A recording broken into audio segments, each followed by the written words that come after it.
بعضی آدمان خیلی بی‌سوادن بره. میری فقط یک تا گروه تلگرامی داشت. منم ببرد خوش گروهمه. خب منم که دنیا اصلا حوصله گروه و اینجور چیزا رو ندارم.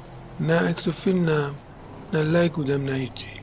یه مدت که بگذشته بدم برای یک تکتا من مطلق گذاشتن. منم گروه جمعم بیرون. بودم بی‌سوادان شما لیاقت ندن انگار.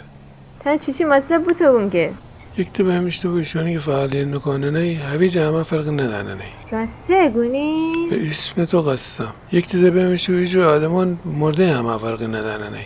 عجب نفهمی هستم برا بی‌سوادن ده. بیسواد که نشانه گوتن بی‌سوادی ده شاقدم ندانه که زنه.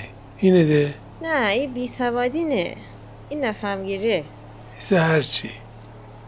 اصلا تو هیچ دونی یونسکو چی چگونه سواد؟ یونسکو؟ سازمان ملل علمی فرهنگی هنری قسمت گونه یونسکو ده. اونو که دونم. گونه هر کی کامپیوتر ندانه بی‌سواده.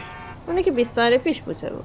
الان گونه با سواد کسی است که سواد عاطفی، سواد مالی، سواد سلامتی، ارتباطی، رسانه‌ای، بوم شناختی، تحلیلی، انرژی، کامپیوتری، علمی، تربیتی، نژادی بداره. این همه خب بدونید تازه تا بکن با سواد. بله. اصلا گونه تا کسی که دکترا هم بداره فقط 5% سواد داره. یونسکو هم خوش گیر برده باره. یعنی الان میخواد دکترای همه فقط 5% سواد دانه. اها. گونه ها. تو جاید دانی حرفی تی شوخا رو برجه بزنی؟ اون نگونم که یونسکو گونه. یونسکو خوش غلط کنه. تازه الان دوباره گونه ای 12 تا سواد بداری ولی عمل نکنی هنده بی سوادی. اینه که حافظ 80 سال پیش بوده بود. عالم بی عمل چه زنبور بی اصل. سعدی اینو با تو بود. ایسه هرچی. ولی خود ما آخرش هم برسی به می حرف. چی گونی؟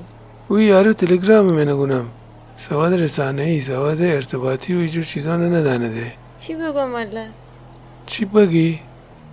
بگی مردای تو چقدر عاقلی، تو چقدر فهمیدای. بس ایسه درازه ندی. تی تقصیر نه که سواد عاطفی ندانیده.